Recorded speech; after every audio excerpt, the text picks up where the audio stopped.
이번 민족의 대명절인 추석은 역대 연휴 중에 가장 긴 그러한 6일에서 긴 사람은 10일까지 이르는 연휴의 기쁨을 누리게 됩니다. 우리나라의 추석을 미국 국무부에서까지 축하하는 것을 보면 참 재미가 있습니다. 우리나라의 대명절이라 부르는 이 추석의 기원은 언제부터 시작되었는가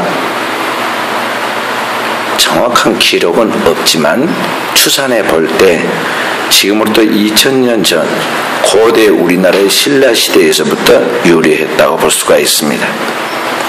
고대 사회에는 지금과 같이 전기가 발전되어 있는 그런 때가 아니기 때문에 밤이면은 굉장히 무섭습니다. 낮은 세상을 밝혀주는 태양이 자연스럽게 매일 떠올라서 그렇게 당연하게 여겼지만 이 밤은 항상 이와 같이 밝은 것이 아닙니다. 항상 어두운데 한 달에 한 번 달이 환하게 땅을 비추는 때가 있습니다. 이때를 우리가 보름달 또 만월이라고 말하는데 그 만월을 이루는 달은 고마운 달로 여겼습니다. 밤이면 우거진 숲에서 맹수가 접근할 수도 있고 또 그들을 미워하는 적들의 습격을 당할 수도 있기 때문에 어두운 밤은 사람에게 있어서 공포의 대상이었습니다. 그런 때 이 밝은 해와 같이 빛나는 그런 달이 밤에 비춰주기 때문에 이 만월은 인간에게서 가장 고맙고 친근한 존재여서 때로는 숭상하는 그러한 대상이기도 하였습니다. 특히 이 한 해의 농사를 모두 마치고 수확을 거둬들일 때 1년 중에 가장 풍요한 그런 결실을 누리는 그런 기쁨을 누리는 때의 만월 아래서에는 가장 큰 기쁨의 축제가 이루어지기도 했습니다.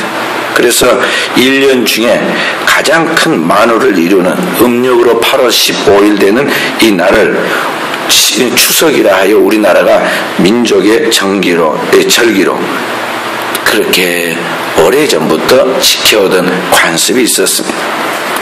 우리나라 역사는 1000년 전에는 불교를 국교로 삼았던 고려시대가 있었고 그 고려시대가 끝나고 새로운 또 역사의 시작인 조선시대가 시작되면서 사람들로 하여금 구습을 다 이제 버리고 새로운 시대를 열어가는 새로운 세계의 질서의 그런 방편으로서 불교가 아니 이제 유교를 국교로 삼아서 조선시대에는 곳곳에 서당을 세우고 그리고 거기에서 유학을 공부하기 시작했습니다.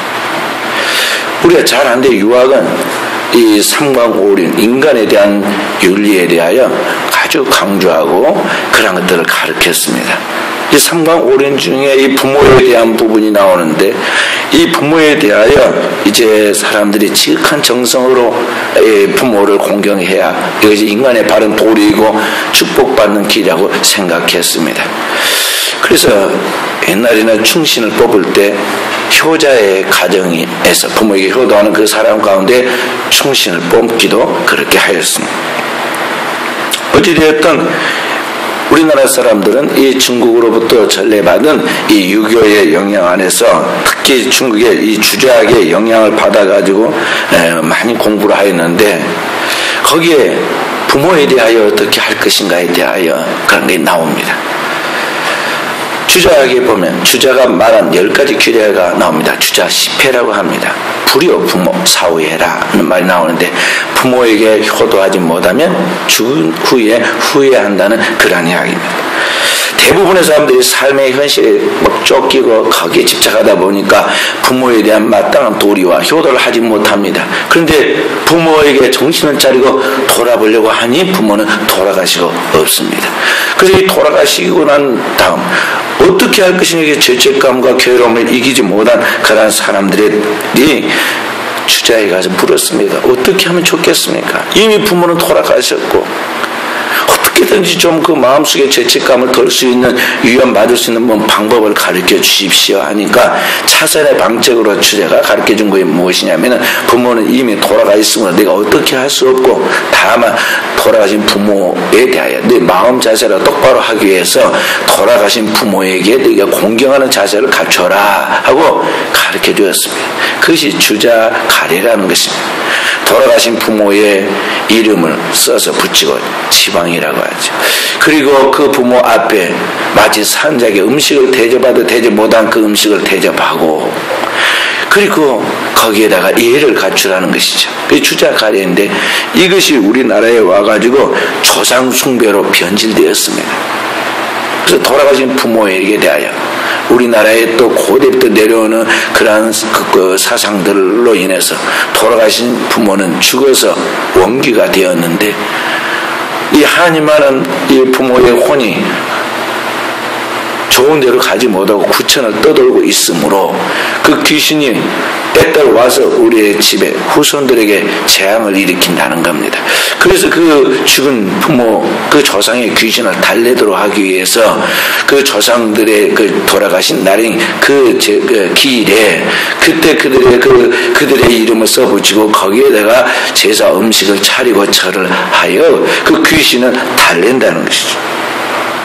그렇게 해서 이제 속을 푼 귀신인 부모가 자손들에게 해를 끼치지 않고 그 후손들에게 음복을 베풀어서 가정의 안녕과 또 가정의 이러한 평안을 주기를 또 그 땅에 풍요를 주기를 바라는 그러한 관습들 그러한 것들에 대한 생각들이 하나의 우리에게 내려온 조상 숭배의 제사가 된 것입니다.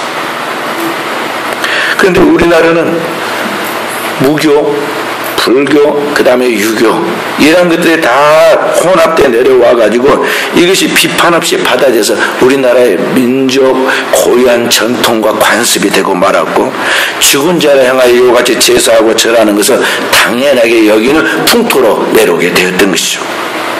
그런데 문제는 오늘 이러한 것들이 죽은 자를 숭배하고 죽은 조상을 숭배하는 이러한 일들이 어둠을 집안에 끌어들여요. 저주를 자청하는 무서운 일이라는 것을 우리의 조상들은 몰랐어요. 그래서 1년 365일 제사 없는 달이 없고 어떤 달에는 제사가 몇 가지가 들어가지고 옛날에 부모를 모시는 것도 힘든데 몇 대 가족이 거기에 같이 살 뿐만 아니라 그 산 집안의 그 며느리들은 얼마나 고생을 했습니까? 제사 음식 준비하고 빨래하고 동사 지으려 또 그 뒤처리하려 얼마나 고생을 했습니까? 근데 이렇게 해서 우리 조상들이 잘 살았느냐? 조상의 음복을 받아가지고 행복하게 잘 살았느냐? 정말 지긋지긋하게 고생 많이 하고 얼마나 힘들게 살았습니까? 그런데 이제 복음이 들어와서 기독교의 복음이 들어와서 지금부터 130년 전에 한국 땅에 기독교 복음이 들어와서 우상을 숭배하지 말아라. 조상에게 절하고 제사하는 것은 귀신을 끌어들이는 저주로 자청하는 것이니 그걸 끊어야 한다고 가르치고 그렇게 해서 이런 모든 것을 철폐하기 시작하고 악습 우리나라에 좋지 않은 그런 관습들 많이 있었습니다. 남자들이 첩을 많이 두는 축적제도 또 여자들은 공부하지 못하게 하는 그런 남자들만 서방에서 공부하는 그런 풍토를 다 버리고 여자들도 학교에 가서 공부할 수 있도록 길을 열어놓고 이름을 지어주고 또 잘못된 관습에 이 제사를 철폐하고 하나님 앞에 예배하도록 많은 풍토를 바꿔놨죠. 근데 오늘날도 아직 무슨 의미인지도 모르고 아이가 추석이라고 하면은 제일 먼저 생각하는 게 뭐냐면은 조상들의 산소를 돌보고 제사 음식을 차려야 하는 것을 갖게 되고 거기에 절을 하지 않으면 안 되는 그런 풍토로 거기에 나가게 되죠.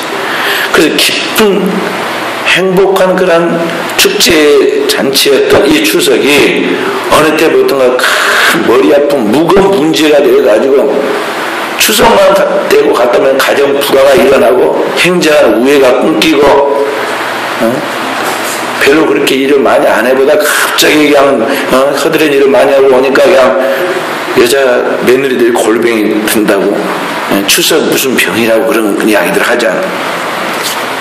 어찌됐든 성경은 그에 대해서 분명하게 바르지 못한 것임을 가르치고 있어요. 성경은 말씀하시기를 사람이 한 번 죽는 것은 정한 이치요 그 후에는 심판이 있으리라 그랬습니다.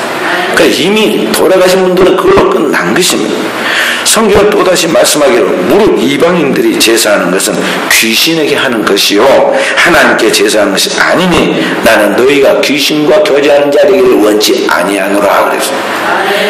그러니까 오늘 우리 이방인들이 하나님 믿지 않는 사람들이 조상을 숭배한다 하면서 귀신에게 절하는 것은 돌아가신 부모가 살아 돌아오는 것이거나 그의 영이 여기 오는 것이 아니라 우리의 조상의 흉내를 내고 우리 조상처럼 대우받고 싶어하는 어둠의 영, 더러운 귀신들이 오늘 집안에 들어와서 그 흉내를 내고 있는 것이기 때문에 귀신과 교제하는 자 되는 것은 집안에 어둠을 끌어들이고 저주를 자청한다는 것을 알고 악은 모든 모양으로 피할 수 있는 지혜를 간직하도록 해야겠습니다. 저도 어렸을 때 보면은 조그마할 때 저희 집에 작은 아버지들이 이런 명절 때도 오시고 또 무슨 또 할아버지 추도일 때도 오십니다. 저희 집은 당연히 기독교 가정이니까 저희 아버님이 추도 예배를 잘 인도해서 마쳐놓습니다. 그리고 맛있는 음식을 딱 준비해 놓는데 문제는 끝나고 난 다음에 뭔가 개운치 않은 듯 우리 막내 작은아버지가 저쪽 한쪽 구석으로 가가지고는 혼자서 뭔 술을 따라 놓고 거기서 절을 하다 꾹뻑꾹뻑하고 막 있습니다. 너무 보기가 좋지 않습니다. 저희 아버님은 워낙 점잖으신 분이라 자기 막내 동생이 하는 이것을 제재하지 않고 그냥 모른 척하고 놔둡니다. 안 되겠습니다. 제가 어린 제가 이야기를 했습니다. 저희 작은아버지한테 그렇게 하지 마십시오. 작은아버지가 저한테 이야기합니다. 야, 뿌리 없는 자손이 있느냐? 다 어디서 왔는데 그렇게 하느냐고 막 저한테는 이제 제법 위험을 갖추고 이야기를 하십니다. 그래서 제가 이야기했습니다. 작은아버지, 저희 집은 하나님을 믿고 대대로 하나님을 경외하는 신앙의 가정인데 작은아버지가 그렇게 조상을 숭배한다고 지금 여기다가 절을 하고 그러는데 꼭 여기 할아버지를 그렇게 공경하고 싶은 마음이 있어 제사할 것 같으면 그러면 그 제사를 모시고 작은아버지 집으로 가서 작은아버지가 정말 보기 좋게 멋지게 그렇게 하십시오. 그러나 우리 집에서는 안 됩니다. 로마에 가서 로마법을 따르란 말 못 들었습니까? 우리 아버지가 여기에서 지금 예배를 드리는데 뒤에서 그렇게 하면은 그게 되겠습니까? 제가 아주 똑똑하게 이야기를 했더니 그 뒤로는 조심을 합니다. 엄청 조심을 합니다. 제가 있으면 안 하고 제가 없으면 합니다. 그러다가 작은아버지가 나중에 믿었어요. 믿고 돌아가셨는데요. 어찌됐든 오늘날 이런 일들이 지금 이 시대도 기독교인의 가정에서도 계속 있는 영적 싸움이라고 볼 수가 있다는 것이죠. 그리고 우리 사랑하는 성도들이 어떻게 할 것인가에 대해 미리 기도하고 준비해야 돼. 그리고 감당할 수 없으면 아예 참여를 말해야 합니다. 어느 교회는 추석만 되면은 하나님 앞에 아예 예배드리고 완전하게 이제 은혜 받기 위해서 추석 명절에 그 부흥회하는 교회들도 여러 교회가 있습니다. 옛날부터 그런 교회들이 있었어요. 그런데 오늘날 보면 기독교인들이 이 불분명한 태도를 합니다. 물에 건져내지는 못할 사람 들어가지 말아야 돼요. 수영도 못하고 물에 빠져 죽을 사람이 막 인정만 가지고 뛰어들면 같이 죽습니다. 똑같은 원리예요. 영적으로 감당할 수 있는 능력이 없으면 거기에 참여하지 말아야 돼요. 그러나 참여했으면 그때는 이제 끝을 봐야 합니다. 영적인 싸움에 승리를 해야 하니까 분명한 신앙의 고백을 해야 돼요. 그래서 우리 성도들 하나님 백성답게 거룩한 계획을 미리 세우고 준비하고 그 교회의 성도들에게 그 믿는 가족들 또 교회 안 다니더라도 가족 그 공동체에 갔을 때 정말 섬기는 모습을 통해서 사랑의 섬김과 희생을 통해서 화해하고 행복한 그런 명제들을 힘을 쓸 뿐만 아니라 그때가 하나님의 복음을 전하는 절호의 기회인 줄 알고 준비된 복음의 말씀을 가지고 그들에게 하나님의 복음을 전해야 한다는 것입니다. 오늘 여러분과 저는 영혼을 살리는 이 생명의 중요한 기회가 자주 오는 게 아닙니다.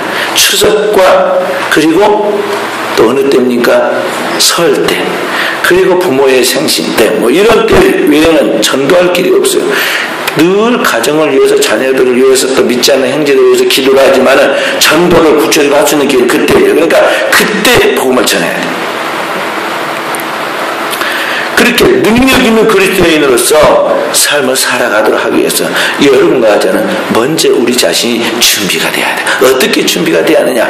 오늘 주께서 우리에게 말씀하신 이 말씀처럼 세상에 살고 있지만 세상에 속하지 않는 자로서의 자기 자신의 정체성을 분명히 갖추는 준비가 되어 있어야 한다는 것입니다. 오늘 사랑하는 성도 여러분, 내가 누구냐? 다시 한번 생각해 보시기 바랍니다. 그리스도인에서 내가 누구냐 하는 것이죠. 주님은 오늘 우리에게 말씀하기를 내가 세상에 속하지 아니함 같이 오늘 우리도 세상에 속하지 않았다고 그랬습니다. 그러니까 여러분과 저는 주님을 믿는 그리스도를 따르는 사람들로서 세상에 살고 있지만 세상에 속하지 않는 자로서의 우리 자신의 정체성을 깨닫고 자신의 그러한 실제적인 내용의 무언가를 깨닫고 그러한 그리스도인의 삶을 살아가도록 해야 한다는 것입니다. 오늘 요한복음 17장에 있는 이 말씀은 주님의 기도입니다. 대제사장으로서 인류를 구속하기 위한 하나님의 속죄의 제물이 되어 대제사장이 되어 자기의 몸을 하나님께 바치는 제물로서 바치기 위하여 이 땅에 찾아오셨고 대속제물로 오신 주님께서 33년의 생애를 마치고 그리고 인류의 죄를 짊어지고 십자가를 지기 직전에 제자들과 모아서 마지막 6월절인 마가의 다락방에서의 6월절을 지킵니다. 거기서 주님께서 다락방 강화의 말씀을 하시는데 그 마지막에 대제사장의 기도를 하나님 앞에 드립니다. 기도의 내용은 세 가지입니다. 첫째는 자기 자신을 놓고 하나님 앞에 기도했습니다. 하나님께 보냄받은 자로서 하나님의 아들로서 자기가 해야 할 사명에 대하여 자신의 정체성을 지금 여기에 고백을 합니다. 두 번째는 하나님 앞에 보냄을 받을 그리스도를 계승해서 주의 사역을 감당하여 제자들을 위해서 기도합니다. 세 번째는 오늘 오고 오는 이 땅의 교회, 보편적 교회를 놓고 기도를 합니다.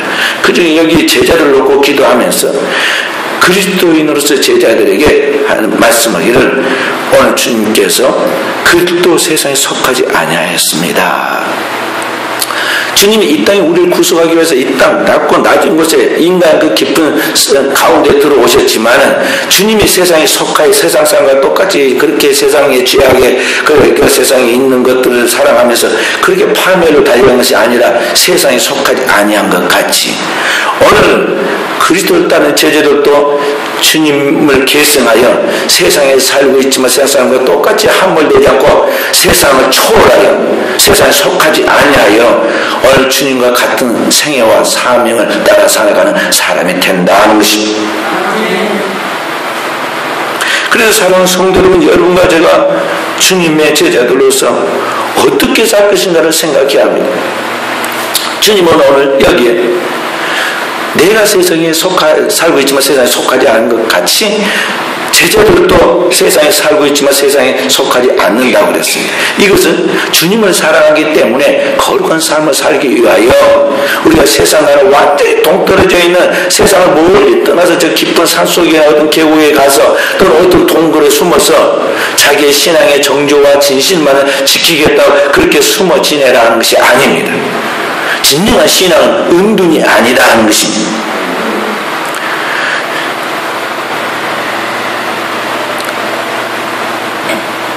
영국 사람이었지만 인도에 복음을 전하러 와가지고 인도에 가난한 빈민들을 섬교하였던 성 테레사 수녀는 그를 따르는 예쁜 수녀들에게 고고하게 흰옷을 입고 수녀로서 그러한 품위를 지키며 살려고 하는 그 수녀들에게 이렇게 말했습니다.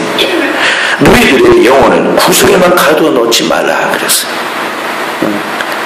그러니까 은둔만 하고 있어서는 안 된다는 거예요. 세상 속으로 들어가서 세상에 그리스도의 생명과 그리스도의 빛을 비춰줘야 한다는 것이죠. 참된 그리스도인의 삶은 이 세상 사람들과 똑같이 세상 속에 들어가 살면서도 세상에 젖어서 세상에 그게 파묻혀서 살아서는 안 된다는 것입니다. 도리어 그리스도인은 하나님의 허락하신 은사를 가지고 그 은사를 세상에 활용하면서 하나님을 영화롭게 하는 거룩한 삶을 살아야 한다는 것입니다. 한마디로 그것을 성별된 삶이라고 말할 수 있습니다. 오늘 하나님 앞에서 보내를 받은 그리스도가 세상에 살고 있지만 세상에 속하지 않도록 자기를 늘 성별시킵니다. 그 은밀하게 하나님 앞에 조용히 나가서 기도하시고 다 잠든 밤에도 나가서 또 깊이 기도하시고 세상에 살고 있지만 세상에 거기 빠져들어가지 않도록 자기를 구별시킵니다. 그렇게 하신 것 같이 주님도 그 크신 목적을 이루기 위하여 우리를 세상에 보내실 때 오늘 우리도 그렇게 주님 앞에서 성별된 삶을 살아야 한다는 것이죠. 어떻게 오늘 여러분과 제가 이렇게 살 것인가? 이것이 오늘을 살아가는 그리스도의 여러분과 저의 숙제이고 풀어야 할 숙제이고 반드시 이것을 통과해야 할 과정이라는 것을 알아야겠어요. 현대인들의 가장 큰 문제가 뭐냐면 세상에 속해버린다는 거죠. 한마디로 세속화되는 거예요. 자기도 모르게 젖어들어가지고 완전 세상 사람들이에요. 그리고는 그렇게 사는 것이 그냥 보통이고 더 나가 당연하고 나중에 이렇게 안 사는 사람이 조금 이상하고 과격하고 좀 맹종적이고 좀 이상한 것 같이 만들어버리죠. 얼마나 우리가 지금 세속에 빠져 있습니까? 현대 기독교인들이 말이죠. 너무 세상에 깊이 빠져 있어요. 세상의 생각이 다 TV나 스마트폰이나 뭐 이런 사람들의 대화를 통해서 다 내 머릿속에 내 마음속에 들어왔고 완전히 세상 사람입니다. 교회만 왔다 가고 교회 직분을 가진 집사이고 또 교사일 뿐, 목사일 뿐이지 이 내면에 보면은 완전히 세상에 있는 그런 욕망과 탐욕과 이기심과 교만과 불의와 거짓된 것들과 음란한 것들 이런 것들이 꽉 차고 뚜껑을 딱 열어보면 주님이 2000년 전에 유대인들에게 아브라함의 후손이고 거룩한 백성으로 경건의 모양을 갖추고 그렇게 품있게 다니는 유대인들에게 회치한 무덤들이요 화 있을진저 겉은 아름답게 꾸미자 속은 아주 부패해 있다고 속을 깨끗이 하도록 경고하였던까지 오늘의 현대인들도 마찬가지라는 거죠. 마지막 때에 믿음 있는 자를 보겠느냐. 주님의 탄식은 오늘 우리에게도 적용되는 말입니다. 그렇기 때문에 여러분과 제가 살기 위해서 영원히 하나님 앞에서 그리스도와 함께 살기 위해서 오늘 우리의 신앙이 어디에 있는가를 늘 성찰해 보고 오늘 우리의 내면의 영혼의 이 속사람이 그리스도의 형상과 모양으로 변화되어 갈 수 있도록 오늘 우리의 신앙적 삶을 구별해야 한다는 것이죠. 성별된 삶을 살아야 한다는 것이죠. 어떻게 그렇게 할 수 있느냐? 이것이 여러분과 저의 숙제입니다. 이게 동그란 원이 있습니다. 이 동그란 원의 원주의 두 점은 뭡니다. 그냥 꼭 필요한 것들입니다. 1점이 한 중심을 향하여 서로 집중하게 될 때 이 원이 중심에 가깝도록 노력할 때 서로 떨어지지 않고 하나의 원을 이루듯이 오늘 여러분과 제가 하나님 앞에서 세상을 살아가고 있지만 그 마음 중심에 진정으로 하나님을 경외하려고 하고 그 말씀을 따라 살려고 힘쓸 때 세상에 살고 있지만 세상에 속하지 않는 그리스도인에서의 균형적인 삶을 살아갈 수가 있는 것입니다. 우리가 교회를 다닙니다. 교회를 다니는 신자들은 밖에서는 생각하기를 천사들인 줄 압니다. 네. 그래가지고 교회 간 그날부터 우리는 큰 소리를 못 칩니다. 왜 그러죠? 교회 다닌 것이 그 정도밖에는 못하느냐. 교회 간 그날부터 남편이 아내를 구박합니다. 교회 다니는 것이 그렇게 남편한테 하느냐? 가서 목사님한테 다 일러 바쳐야겠다. 또 팬소리를 다 하잖아요. 그러죠. 그런데 사실 그것은 아무것도 아니고 교회 안에 들어오면 심각한 문제가 많습니다. 왜 그러죠? 이게 세상 보통 사람보다 더 문제가 많은 사람들이 교회를 나와요. 문제 없는 사람은 살 많으니까 밖에서 놉니다. 근데 살 길이 없으니까 하나님을 찾아요. 그 사람들이 교회에 나오거든요. 그러니까 죄가 많은 사람들이고 약점이 많은 사람들입니다. 그러다 보니까 사람들이 모인 그 공동체에서 문제가 없겠습니까? 다툼이 있고 분쟁이 있습니다. 그래서 교회 안 다니는 사람들처럼 서로 다투기도 하고 분쟁도 하면서 거룩하지 못한 언행을 할 때가 많습니다. 그런데 그게 끝이 아닙니다. 그랬지만은 그게 끝난 게 아니라 오늘 우리는 다시 하나님 앞에 나와 예배를 드림으로써 하나님의 복음에 나 같은 죄인을 위하여 영원한 속죄 피를 흘려 나를 죄에서부터 사하여 주신 나의 주 예수 그리스도에 대한 복음의 말씀을 듣고 그분이 나를 위하여 희생한 그 살과 피를 찢어주신 성찬의 떡을 나누면서 하나님 앞에 예배할 때에 하나님의 성령이 오늘 우리의 임함으로 우리의 죄악이 사해지고 오늘 우리의 죽은 영이 살아나고 오늘 우리에게 잃어버린 하나님의 형상과 하나님의 모양이 회복되므로 오늘 우리가 다시 새 힘을 얻고 나아갈 수 있게 되는 것이죠. 이 사람이 신자예요. 오늘 여러분들은 땅에 살고 있지만 하늘에 속한 죄인이면서 하나님의 의를 떠입은 의인으로 하나님의 자녀라는 것이죠. 그리고 더 나아가 오늘 우리는 세상에 하나님의 빛을 비추도록 소금이 되도록 보냄을 받은 이 시대의 하나님의 사도들입니다. 그래서 여러분과 저는 오늘 여러분과 제가 이런 것들이 반복을 통해서 확실한 거듭남이 있도록 자기 자신은 늘 하나님 앞에 깨어야 돼. 근데 대다수가 신자들이 척하고 살아갑니다. 능력 있는 척, 지식 있는 척, 믿음 있는 척, 다 신앙이 완성된 척 하며 살아간다는 것이죠. 그렇게 사람들이 불러주면서 참 보기가 좋습니다. 믿음이 있어서 좋습니다. 뭐 어떻게 하면 막 감사합니다 하면서 말이죠. 그런 척하고 살아가요. 진짜 능력이 있어야 하는데 이 세상에 주님의 생명을 나눌 수 있는 능력이 있어야 하는데 능력이 없으면서 있는 것 같이 하고 있다는 것이죠. 그러다 보니까 나가서 승리해야 하는데 말이죠. 나가서 죽을 쓰는 거예요. 교회 안보도 교회 밖에 나가면 또 얼마나 또 복잡한 일이 많이 있습니까? 능력이 없으면 짓밟히게 되어 있는데 오늘 우리는 내 안에 능력이 없기 때문에 교회에서 하나님의 생명의 성령의 능력을 충만히 받고 세상을 이길 수 있을 만큼 무장을 하고 나가야 하는데 영적 무장을 하지 못한 채 세상으로 나가다 보니까 세상은 그렇게 봐주질 않습니다. 그래서 거기서 마음대로 짓밟혀요. 마치 나간 탕자가 세상에서 온갖 조롱을 당하고 모욕을 당하고 짓밟히듯 그렇게 짓밟힙니다. 바로 그런 나의 이중성을 허약함을 하나님의 예배를 들으면서 깨닫고 내 힘으로는 안 됩니다. 나 스스로 하나님 뜻을 알 수도 없고 그 뜻대로 살 수도 없고 그 말씀의 그 능력을 세상에 나눠줄 수도 없음을 고백하고 주님께서 나에게 오늘 이 시간 찾아오셔서 예배를 통하여 말씀을 통하여 주님의 십자가 보혈의 피로 나를 정결케 씻어주시고 그의 성령의 능력을 나에게 덧입혀서 진정한 그리스도인, 신령한 그리스도인으로 살아갈 수 있도록 축복해 주시길 기도하여 영적 사람으로 성장해 가야 한다는 것입니다. 할렐루야. 그렇게 진정한 신앙인으로서 여러분과 제가 살고 몸부림을 칠 때 성령이 여러분과 저에게 터닝 포인트를 주십니다. 영적인 전환점을 주신다는 것이죠. 영적인 도약할 수 있는 영의 큰 계기를 주십니다. 그때 여러분과 제 영이 이제 막 커지면서 성경이 그걸 뭐라 하냐면 성령 충만해진다 그래요. 성령 충만해지면서 여러분과 제가 이제 진짜 신령한 그리스도인이 되는 거예요. 그 이전에는 20년, 30년 교회 다니고 믿었다 해도 그 사람은 약한 거예요. 천국 갈지 안 갈지도 모르는 사람이 되고 있다는 것이죠. 그래서 여러분과 제가 이런 확실한 거듭남을 갖게 되면 이제 여러분과 저에게 내면의 성품이 변하고 옵니다.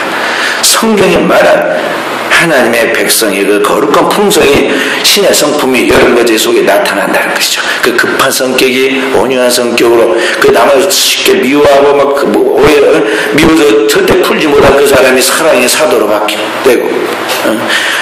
견디지 못하고 오래 참지 못한 급한 성격이 온유한 성격이고 오래 참는 성격이 되고 무슨 일 끝까지 하지 못한 그가 충성된 성격이 되고 성품과 성격의 변화를 가져오게 됩니다. 그렇게 해서 세상 사람들 가운데 생명의 빛을 비춰주게 되는 것입니다. 미국의 대재벌이었던 록펠러라는 사람이 나옵니다. 영어로는 락커펠러라고 하는 이 사람 우리가 다 알죠. 이거는 33살 때 100만 장자로 불렸습니다. 43살 때 미국의 최대 갑부가 되었습니다. 53살 때 세계에서 가장 돈 많은 부자가 되었습니다.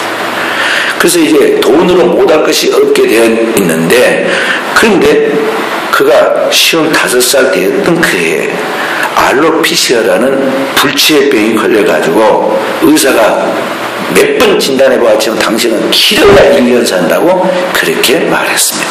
1년 산다는 겁니다. 할 일도 많고 할 수 있는 능력도 있는데 문제는 그의 생명이 따라주지 않는다는 것입니다. 얼마나 절망적이고 허망했겠습니까?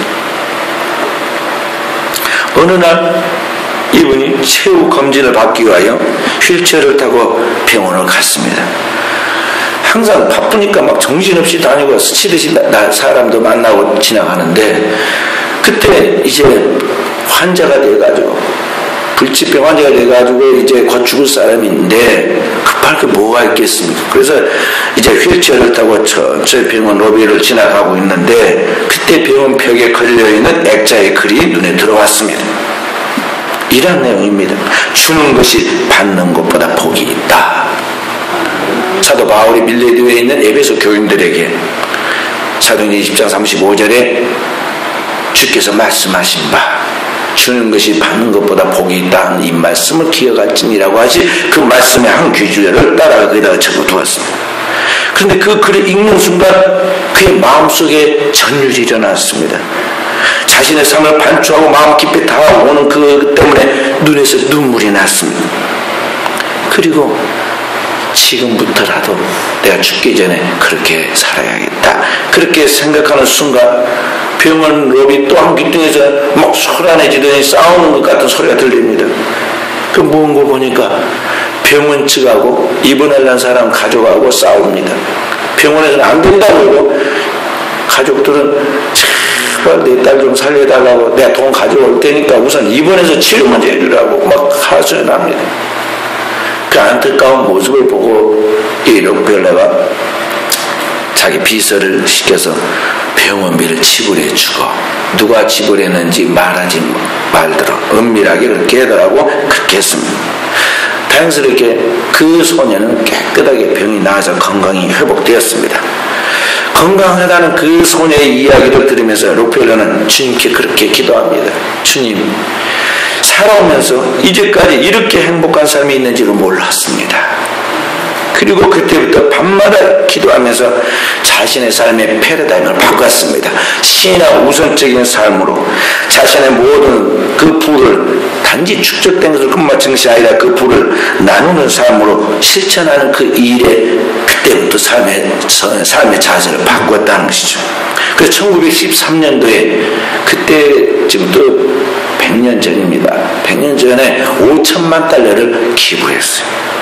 그렇게 기부해 세계 최대의 록펠러 재단은 설립했습니다. 지금도 미국 뉴욕에 맨해튼에 가면 록펠러 재단이 높이 있어서 허드슨 강으로 이렇게 배를 다 쭉 지나가면 그게 환하게 잘 보입니다. 그리고 록펠러 의학 연구소 록펠러 대학, 지금의 시카고 대학입니다. 그리고 뉴욕의 리버사이드 처치라는 그런 교회를 짓고 아주 많은 하나님의 일을 단계 하게 되죠. 저도 1995년도 미국에서 마지막 공부, 박사학위 공부를 하고 있을 때 어느 주일날 아침에 뉴욕에 있는 이 리버사이드 처치에 갔습니다. 뉴욕 강병교회라는 이 교회에 가서 아침 예배를 동무 목사님들과 함께 드리는데, 그 예배가 끝나고 나니까 그 예배에 관리하는 상냥한 여자 관계자로부터 이 록펠러에 대한 인상 깊은 그런 이야기들을 들을 수가 있었어요. 뉴욕 한 복판에 저 유럽의 오래된 그런 성당에 있을 법한 대리수로 지은 멋진 고딕시 그러한 건물이 거기에 있어요. 그리고 거기에 흑인들이 마음대로 출입하면서 예배하는 그런 모습은 참 인상적이었습니다. 하나님 앞에서 자신이 받은 구속이 무엇인지를 이러한 한계에 부딪혔을 때에서야 깨달은 이 록벨러는. 원래 록벨러는 하나님을 참 믿는 믿음의 가정, 믿음의 어머니에게서 시험을 받은 사람입니다. 그러나 그 하나님과 인격적 관계 속에서 자신의 영과 혼과 그런 것들이 다 거듭남의 확실한 그런 체험은 없었던 것이죠.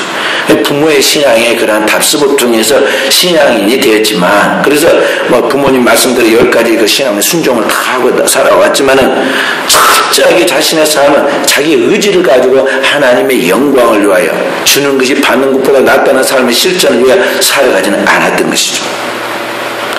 그런데 자신의 삶의 이 마지막 자락에 와서 그 한계에 부딪혔을 때 살아계신 하나님 앞에서, 내가 하나님 앞에서 예수 그리스도의 피로 구속받은 그 하나님의 구원받은 자요, 하나님 앞에 구원받은 자로서 내가 그 하나님의 구원받은 은혜, 갚을 길 없는 그 은혜를 나의 삶에서 어떻게 하나님 앞에 보답할 것인가에 대하여 그것을 생각하면서 그 일을 하나하나 삶에서 실천하고 충성해 나갈 때 하나님이 그의 삶을 축복하십니다. 그의 생명이 시한부 1년짜리였습니다. 길어야 1년이라고 했는데 하나님은 그에게 그의 살아온 생애 2배를 더하여 98세까지 살게 했어요. 그 1년 생명이 연장되니까 계속 교회 없는 곳에 교회도 짓고, 옛날에는 피아노와 풍금이니까 풍금 없는 곳에 그 풍금도 보내줘. 우리나라에도 보내줬어요. 우리나라의 서울의 YMCA 그 회관은 그분이 준비해 준 것입니다. 여러 가지 하나님의 일을 세계적으로 많이 했죠. 이것이 성별된 삶을 살아가는 능력 있는 그리스도인의 삶의 모습이에요. 하나님께 우리가 준비되고 하나님 앞에 우리 자신을 갖추기만 하면 하나님은 여러 가지의 삶을 통해서 영광을 받으시고 축복하시고 사용하신다는 것입니다.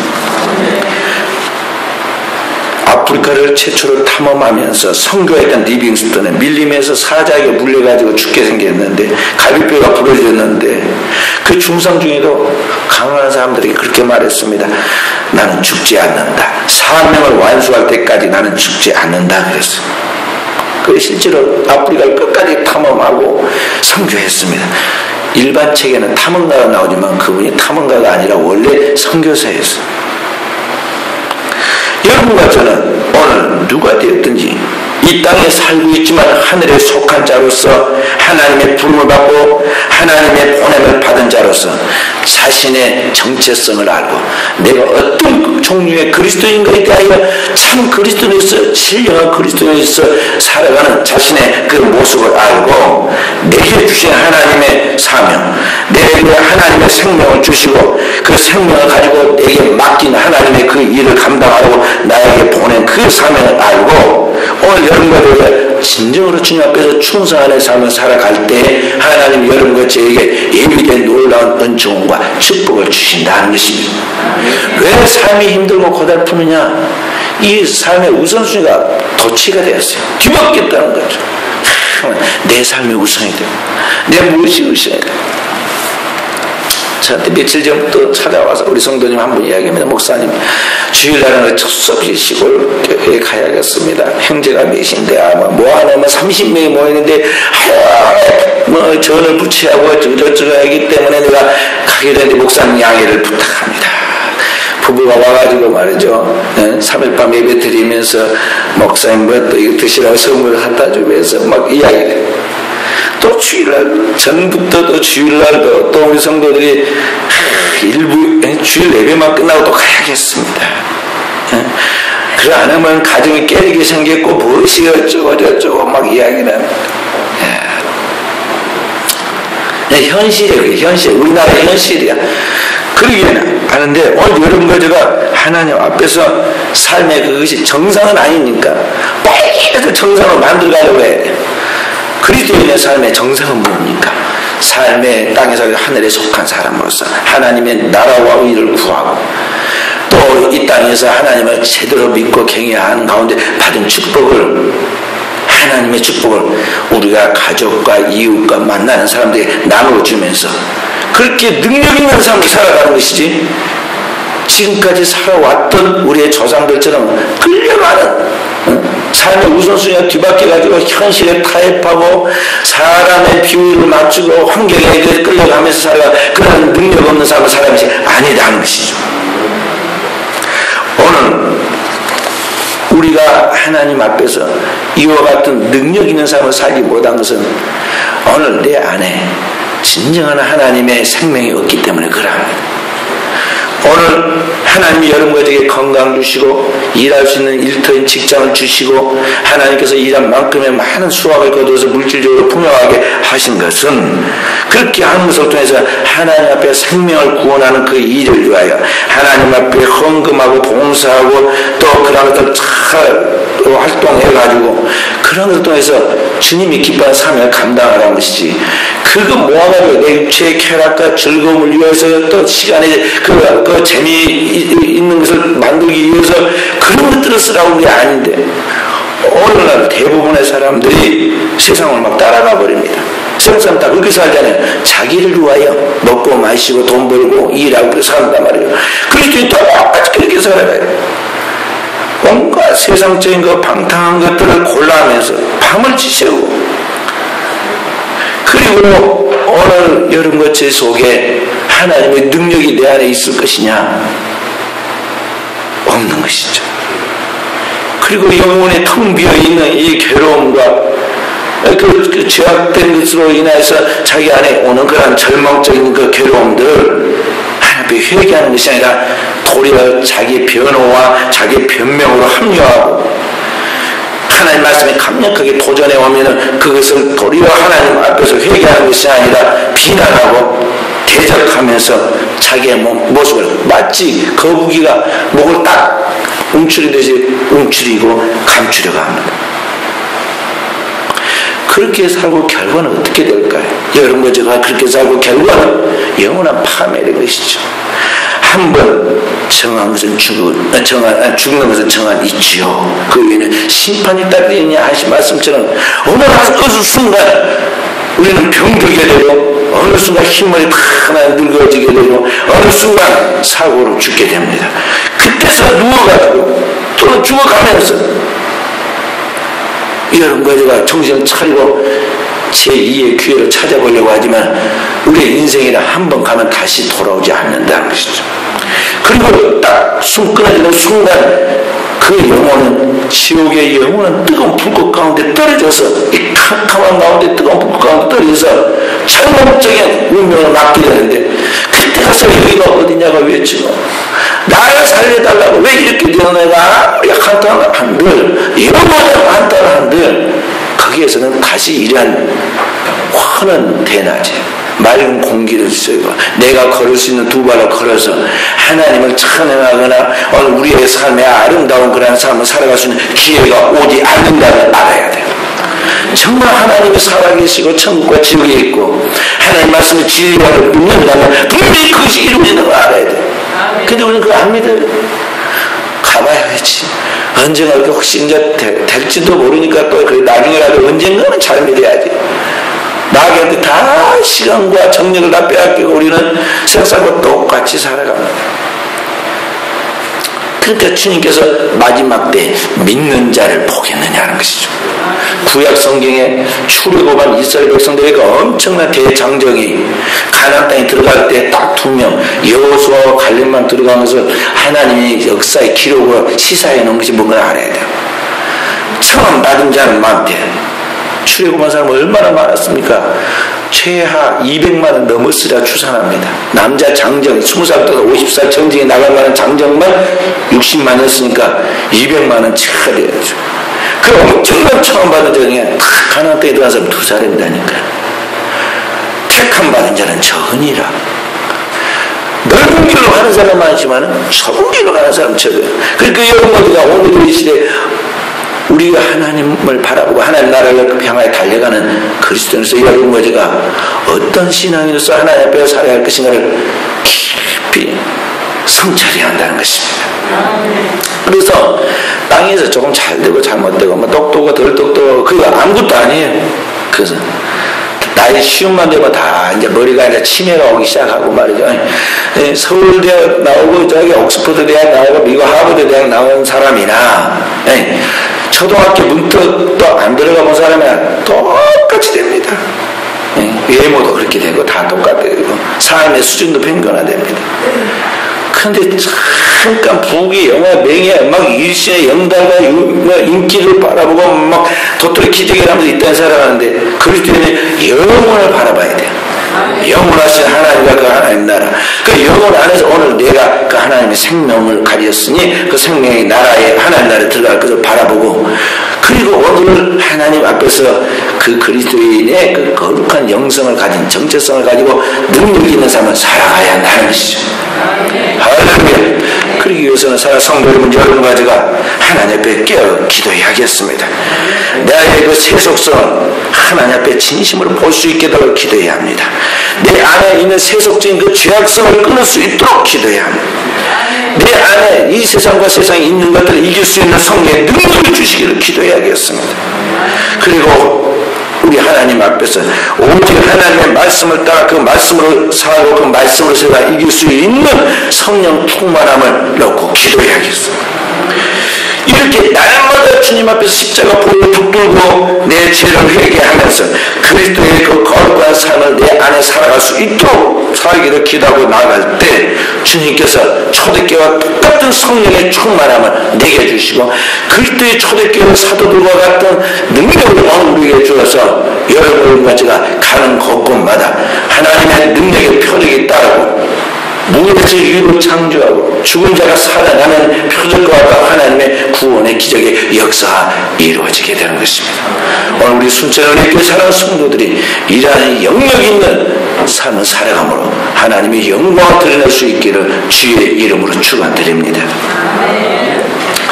이 시간 두 손 들고 우리 하나님 앞에 간절히 기도하십시다. 내 안의 어두움, 세속성을 주님 발견하게 하시고 성령의 조명을 통해서 이 죄악성을 발견하여 버리게 해주시고 오늘도 주님의 십자가 보혈의 공로를 깨달은 자로서 하나님의 자녀답게 영역 있는 그리스도의 삶을 살게 하옵소서. 주님 앞에 통성으로 기도하십시다.